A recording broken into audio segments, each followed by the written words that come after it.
How did I know the first treatment was botched? That's a really good question.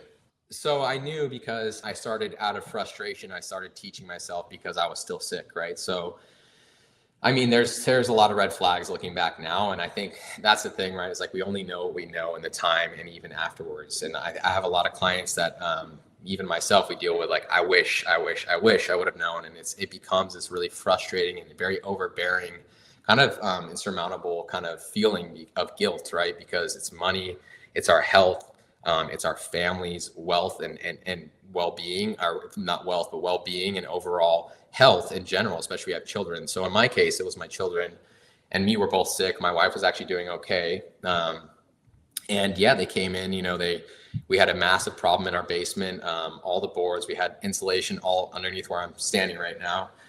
Underneath all of that was pretty much all caked with mold, a lot of white growth, a lot of cladosporium, a lot of Aspergillus penicillium. At that time, I didn't know as much about mycology as I do now.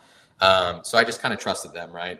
They came in, they're like, yeah, we're going to scrub everything. And then like, your house is good. We'll come in, we'll fog it with some enzymes and some probiotics and everything will be good to go. And I was like, cool, that's awesome. Like, I'll pay that and then I'll be healthy. I'll be back to health. And that is not what happened. So, unfortunately, I think, I don't know the statistic off the top of my head, but I know a good amount of remediations, first remediations do not go according to plan. And that's what I'm really trying to help avoid, right? Because there's really good remediators out there who are doing a great job. And I think we just need to hold them up a little bit more. We need to get more awareness, right? So ultimately, I knew after that was done, and then when I went back to the basement and I started digging around myself, because I'm just a very inquisitive person, and I started finding more growth behind areas, I saw insulation in walls that was not removed, which is a major red flag, because all that is now contaminated, right? With them scrubbing and brushing and all that, getting spores everywhere. Major red flag. And that was, a couple of years ago, 3 years ago, almost now. And then I started kind of teaching myself. I started investigating. I thought the basement was our only issue. I thought that was going to fix the home. I had been assured by multiple people, mold inspectors or IEPs, again, not bad mouthing, but just, people that maybe didn't know the whole extent of it, didn't take the time to get in and see the whole extent. Just ran some ambient air samples in the home, which is a big red flag for me a lot of times. And yeah, I was still sick. I found more mold down there. I was still sick.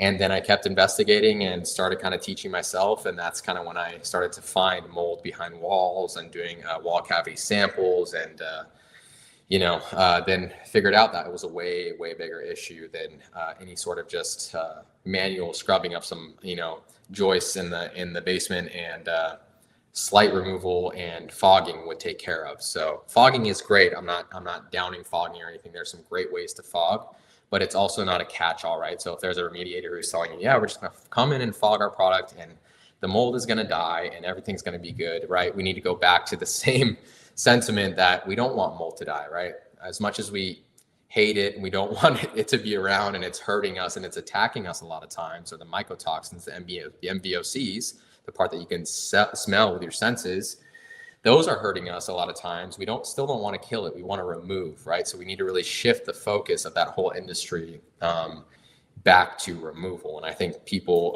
organizations like Surzex, Sinusitis Wellness, and Microbalance are doing a great, incredible job of really espousing that and holding that standard up, that it needs to be removed rather than just treated, right? So anytime I hear treated or I hear we're going to treat this with a remediator and I'm working with a client, it's almost a red flag to me. And I want to know, number one, what are they using? If it's something like chlorine dioxide, it's an automatic no for me.